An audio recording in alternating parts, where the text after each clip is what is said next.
कृष्ण कन्हैया लाल की जय हो, वैशाख माता की जय हो, मोर मुकुट बंसी वाले की जय हो। 14वां अध्याय। सूत देव जी कहने लगे कि मैं संक्रांति में वैशाख मास में प्रातःकाल स्नान कर मधुसूदन भगवान का पूजन करके जो इस मनोहर कथा को सुनते हैं वे सीधे विष्णु लोक को जाते हैं। जो दूर बुद्धि होते हुए कथा छोड़कर अन्य काम करने में लग जाते हैं वे रोरक नरक में जाकर विचार योनि को पाते हैं। यहाँ पर हम एक प्राचीन इतिहास कहते हैं जो पाप दूर कर पवित्र करने वाला है।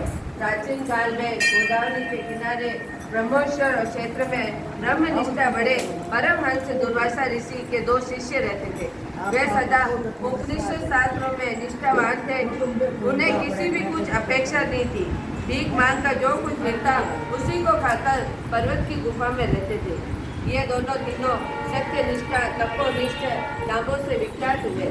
इसमें सत्यनिष्ठा तो सदा कर्मों को करता हुआ भगवान की कथा और सुनाने में तत्पर रहता, परंतु पुण्य रूपी कथाओं की व्याख्या से सुनने और सुनाने के समय संपूर्ण कर्मों को छोड़ देता था तथा कथा के समाप्त होने पर नित्य कर्म करता था।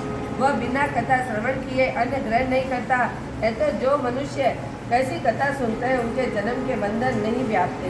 विष्णु भगवान की सच्ची भक्ति स्नेह उत्पन्न होता है, आरती दूर हो जाती है और साधु महात्माओं की सदस्यता उत्पन्न होती है। सत्व बुद्धि के वेद मति उत्पन्न होती है और निरंजन और निर्गुण ब्रह्मा उनके हृदय में आकर विराजते हैं।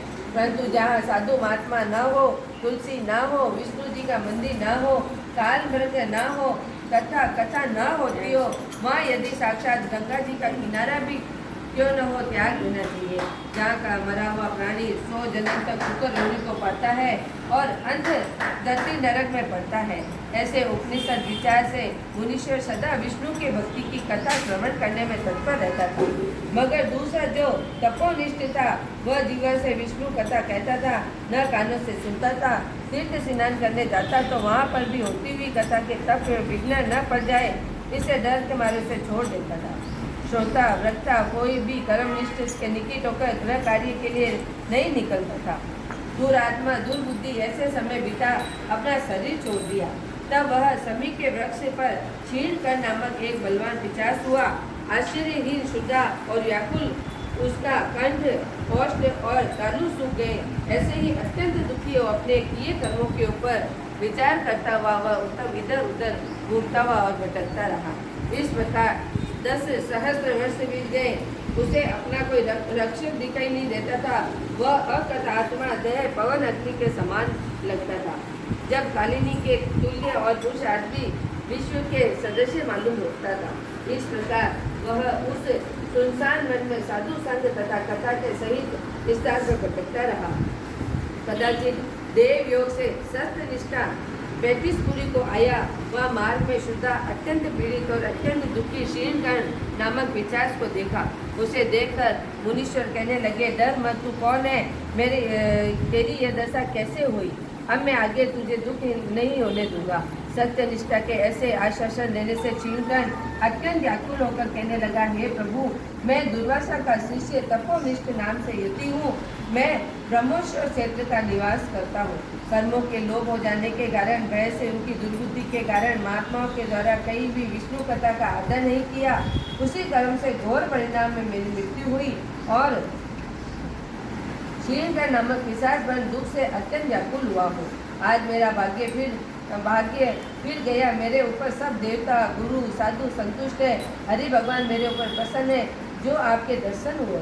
इस प्रकार शीर्णकर्ण ताही करता हुआ उनके चरणों में गिर पड़ा। तब महायशस्वी सत्यनिष्ठ दोनों हाथों से उठाकर अपने सुकत्र पुण्य से वैशाख मातम को क्षण भर सुनाने का फल दिया। उसके पाप तत्काल ही दूर हुए। पिशाच योनि छोड़ दिव्य देव धारण कर महामुनि परिक्रमा को प्रणाम कर दिव्य विमान में बैठ विष्णु लोक को चले गए। सत्यनिष्ठा पेटी नमी पुरी को गया तथा बार बार मातम श्रवण के चिंतन करने लगा। सूतदेव जी बोले, ये सुख फल देने वाली, सब लोगों को पाप को दूर करने वाली विष्णु भगवान की कथा है। वहाँ सब तीर्थ अनेक क्षेत्र आ जाते हैं जहाँ वे निवासियों की मुक्ति प्राप्त होती है, इसमें संदेह नहीं। बोलो विष्णु भगवान की जय, मोर मुकुट बंसी वाले की जय हो, की जय हो।